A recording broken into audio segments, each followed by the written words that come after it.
اس شخص کا نام شیراز خان تھا۔ اس نے کہا میں نے بیوی کو شہر کے اسپتال میں دکھانا ہے۔ وہ میرے سسر کے کمرے میں بیٹھ گیا۔ میں کھانا ٹفن میں ڈال کر اسے دینے گئی، لیکن مجھے معلوم نہ تھا کہ اس کی نیت میں فطور آ چکا ہے۔ جیسے ہی میں باسکٹ لے کر وہاں پہنچی، اس نے جلدی سے کمرے کی اندر سے کنڈی لگا لی۔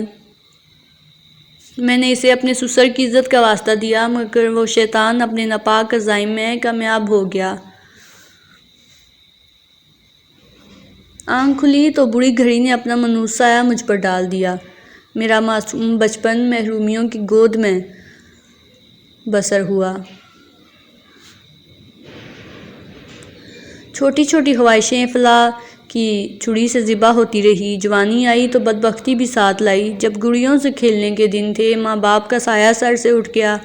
ترس کھا کر چچا گھر لے آئے۔ تبھی میرے ننھے ننھے ہاتھوں نے گڑیوں سے کھیلنے کی بجائے برتن دھونا، جھاڑو لگانا اور کپڑے دھونا سیکھا۔ یہ دن ایسے تھے جیسے کسی اکیلے مسافر کے راستے میں تپتی دھوپ اور ببول کے کانٹے ہوتے ہیں۔ آج تک ان نوکیلے دنوں کی یاد میرے رگ میں چبھتی رہتی ہے۔ ماں باپ کا تصور کرتی ہوں تو جگر سے لہو ٹپکنے لگتا ہے۔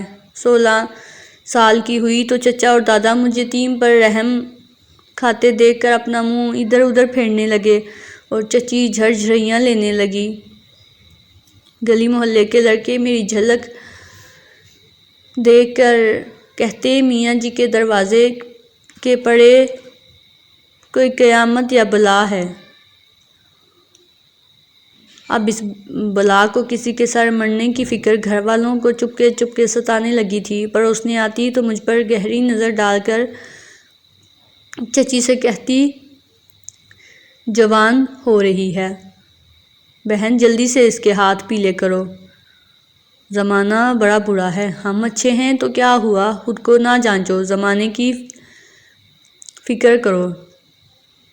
چچی دادا سے پوچھتی پوتی کو کب بیانے کا ارادہ ہے۔ دادا جواب دیتے کوئی اچھا رشتہ آئے تو ہم بھی جلدی اس فرض سے نمٹنا چاہتے ہیں۔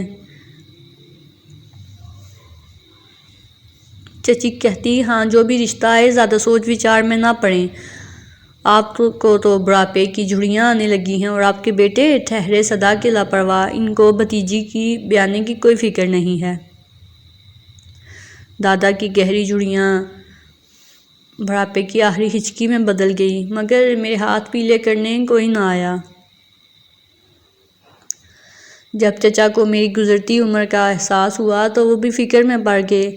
ہم جس علاقے کے باسی تھے وہاں شادی کے وقت لڑکیوں کو نکاح میں دینے کے لیے دولہا یا اس کے وارثوں سے رقم لینے کا رواج تھا، لہٰذا جو بھی رشتہ آیا وہ میری زندگی کا گاہک ہی آیا۔ تبھی چچا نے سوچا کہ جب بیچنا ہی رسم نکاح میں شامل ہے تو پھر کسی ایسے کو داماد کیوں نہ بنائیں کہ لڑکی بھی امیر گھر میں جائے اور ہماری غربت کا بھی کچھ مداوع ہو جائے۔ تبھی انہوں نے مجھے کوہاٹ کے ایک امیر گھر کے سربراہ حاجی صاحب کے ہاتھ بیچ دیا۔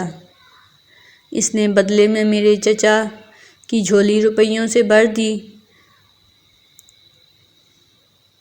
یوں میرے جسم و جان کا سودا ہو گیا۔ ہمارے یہاں یہ رسم نہ تھی اور چچا میرا ایسا بیاہ نہ چاہتے تھے، مگر غربت ان کی مجبوری بن گئی کیونکہ ان کے بہت سے بچے تھے۔ میں چچا کے بڑے گھر سے ایک کھاتے پیتے خوشحال گھر میں منتقل ہو گئی۔ نیا شہر، نیا گھر اور نیا ماحول، کئی دنوں تک دل پر وحشت طاری رہی، مگر پھر وقت کے ساتھ ذہن نے نئے حالات سے سمجھوتا کر لیا اور گھبراہٹ دور ہو گئی۔ سسرال والوں کے اچھے سلوک اور اچھی خوراک سے میرا رنگ روپ نکھرتا گیا۔ میں ان پڑھ گنوار لڑکی تھی، لیکن میرے حسن کا یہاں کوئی ثانی نہ تھا اور میری عادتیں اچھی تھیں۔ بڑوں کا ادب اور سلیقہ مندی میری شخصیت کا حصہ تھی۔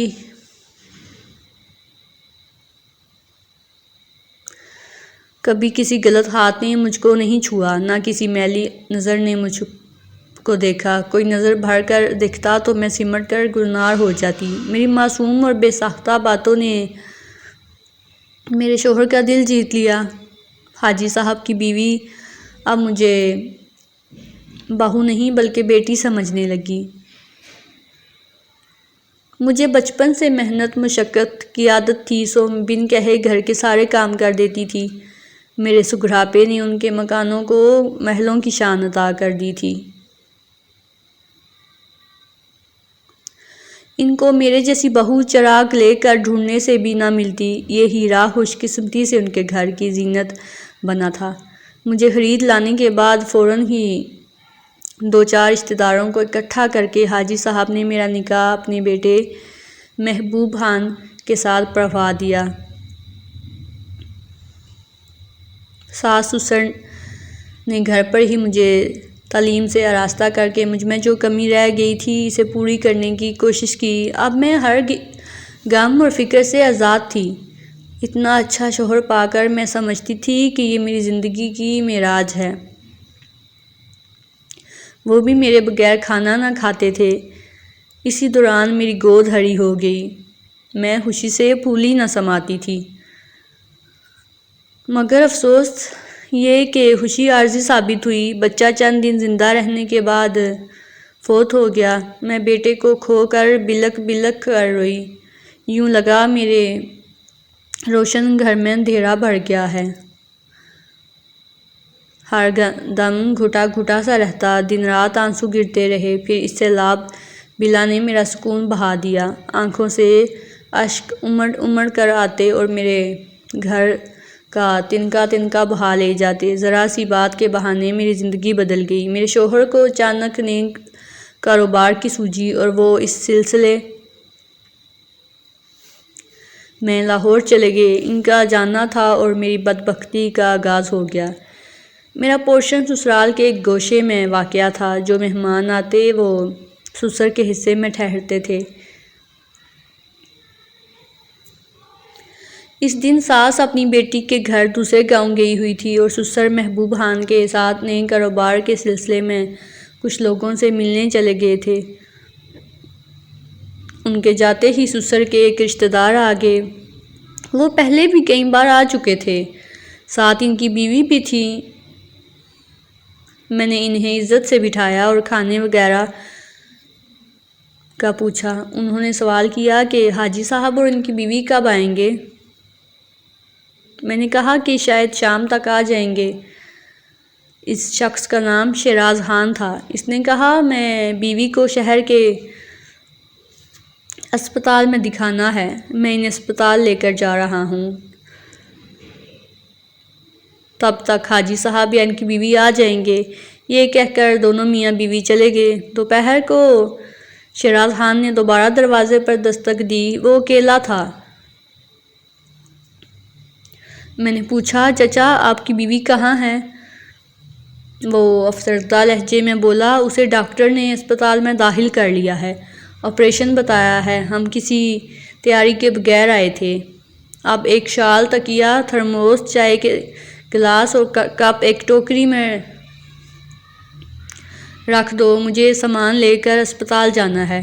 تمہاری ساس سسر آئیں تو بتا دینا کہ جان بی بی اسپتال میں داخل ہیں۔ میں نے تمام اشیاء باسکٹ میں رکھ دی اور کھانا بھی بنا ہوا تھا۔ میں نے ٹفن میں ڈال کر دے دیتی ہوں، آپ اسپتال میں کہاں کھانا لیتے پھریں گے؟ وہ راضی ہو گیا اور میرے سسر کے کمرے میں بیٹھ گیا۔ میں کھانا ٹفن میں ڈال کر اسے دینے گئی، لیکن مجھے معلوم نہ تھا کہ اس کی نیت میں فطور آ چکا ہے۔ جیسے ہی میں باسکٹ لے کر وہاں پہنچی، اس نے جلدی سے کمرے کی اندر سے کنڈی لگا دی۔ میں نے اس سے اپنے سسر کی عزت کا واسطہ دیا، مگر وہ شیطان اپنے ناپاک عزائم میں کامیاب ہو گیا اور پھر وہاں سے نکل گیا۔ میں صدمے سے خود کو جیتے جی مردہ سمجھنے لگی۔ روتے ہوئے کچن میں جا بیٹھی اور چولہے کی راکھ سے اپنے سر کو خاک آلودہ کر لیا۔ جب تک ساس واپس نہ آئی میں روتی رہی۔ ساس مجھے اس حالت میں دیکھ کر گھبرا گئی۔ میں ان کے گلے سے لگ کر رو پڑی۔ الفاظ تو آنسوؤں میں بہہ گئے۔ کچھ دیر بعد میں نے ہچکیوں میں اپنی بیتی قیامت کا احوال ان کو بتا دیا۔ وہ غم کے مارے ستے میں چلی گئی۔ مہینہ بعد وہ حالق حقیقی سے جا ملی۔ میرے غم نے ان کا کلیجہ شک کر دیا تھا۔ ایک دن وہ لڑکھڑانے لگی۔ میں نے اپنا غم بھلا کر انہیں سنبھالا۔ بڑی مشکل سے انہیں کچن کی دیوار کے پاس پڑے تخت پر لٹا دیا، مگر ان کا بدن ٹھنڈا اور بے جان ہو چکا تھا۔ ان کی روح اس دنیا سے پرواز کر چکی تھی۔ یوں اس نیک عورت کا سہارا بھی جاتا رہا اور میں دنیا کا مقابلہ کرنے کے لیے اکیلی رہ گئی۔ میری ساس نے تو میرے لٹنے کی داستان نہ اپنے شوہر کو بتائی تھی اور نہ بیٹے کو، مگر میں خاموش نہ رہ سکی اور محبوب کو ہر بات بتا دی۔ اس کا رد عمل عجیب تھا۔ وہ مجھ سے دور ہوتا گیا اور بے رخی برتنے لگا۔ یہ صورتحال نہ اسے برداشت تھی اور نہ مجھے۔ ایک روز وہ تجارت کا بہانہ بنا کر دوسرے شہر چلے گئے اور پھر واپس نہ لوٹے۔ اب میں اور حاجی صاحب گھر میں تنہا رہ گئے۔ وہ بیچارے بیٹے کی جدائی میں سلگتے رہتے تھے اور شریک حیات کی وفات نے ان کا دل توڑ دیا تھا۔ کاروبار میں دل بھی نہیں لگتا تھا، مگر بزنس دیکھنا بھی ان کی مجبوری تھی۔ جب انہیں دوسرے شہر جانا ہوتا تو میری فکر لگی رہتی، کیونکہ اب میری ذمہ داری ان پر تھی۔ ان کا گھر پر رہنا ضروری تھا اور ان کی خدمت بجا لانا میری مجبوری تھی۔ کھانے کے معاملے میں وہ لازمی گھر کا کھانا کھاتے، کیونکہ باہر کے کھانے سے بیمار پڑ جاتے تھے۔ ایک دن میں نے ہمت کر کے ان سے کہہ دیا، چاچا جی آپ دوسری شادی کر لیں۔ وہ حیرت سے بولے، بیٹی اس عمر میں مجھے کون رشتہ دے گا؟ میں نے جواب دیا، مگر آپ بھی تو تنہا نہیں رہ سکتے۔ دیکھ بھال کے لیے آپ کو شریک حیات کی ضرورت ہے۔ میں تو صرف کھانا پینا کر سکتی ہوں، لیکن دکھ بیماری میں تو بیوی ہی ساتھ دیتی ہے۔ آپ کے پاس روپے پیسے کی کمی نہیں، اگر کوئی رشتہ نہیں ملتا تو آپ کوئی عورت خرید کر اس سے نکاح کر لیں۔ آخر آپ نے مجھے بھی تو خریدا اور بہو بنایا، ایسے ہی اپنا بھی گھر بسا لیں۔ یوں مجھے بھی اکیلے گھر میں رہنے سے جو تنہائی اور گھبراہٹ محسوس ہوتی ہے وہ ختم ہو جائے گی۔ میری بات ان کی سمجھ میں آ رہی تھی، مگر لحاظ کی وجہ سے خاموش تھے۔ بالآخر میں نے کوشش کر کے اپنے گاؤں میں ایک ایسے گھرانے کا سراغ لگایا جو غریب تھے مگر شریف لوگ تھے۔ ان کی بیٹی کی عمر 35 سال کے قریب ہو چکی تھی اور وہ بن بیاہی بیٹھی تھی، کیونکہ ان لوگوں میں رشتے کے بدلے رقم لینے کی روایت نہیں تھی۔ میں نے ایک ملازمہ کے ذریعے بات چلائی اور حاجی صاحب کا گھر بسانے میں مدد کی۔ حاجی صاحب 65 سال کے تھے مگر صحت مند تھے۔ ان کی دوسری بیوی آ گئی تو ہم 2 عورتیں ہو گئیں اور میں اکیلی نہ رہی۔ میرے سسر کا غم تو ہلکا ہو گیا، لیکن میرا غم جو میرے سینے پر پہاڑ جیسے بوجھ کی طرح آج بھی ہے۔ میں آج بھی اپنے محبوب شوہر کا انتظار کر رہی ہوں۔ محلے داروں اور گاؤں والوں کی نظر میں ایک باوفا بیوی اور عزت دار عورت ہوں،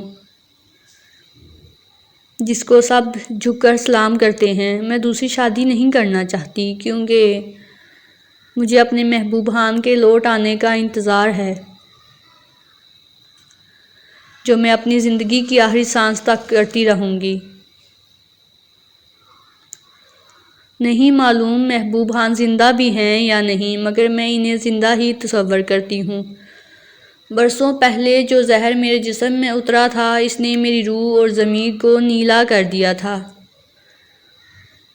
خدا جانے اس بوڑھے شیطان کو قدرت کی طرف سے کوئی سزا ملی یا نہیں، مگر مجھے تو بنا کسی قصور کے ایک طویل سزا بھگتنی پڑی۔ اب تو موت ہی مجھے اس سزا سے رہائی دلا سکتی ہے، کیونکہ میں ایک خریدی ہوئی عورت ہوں۔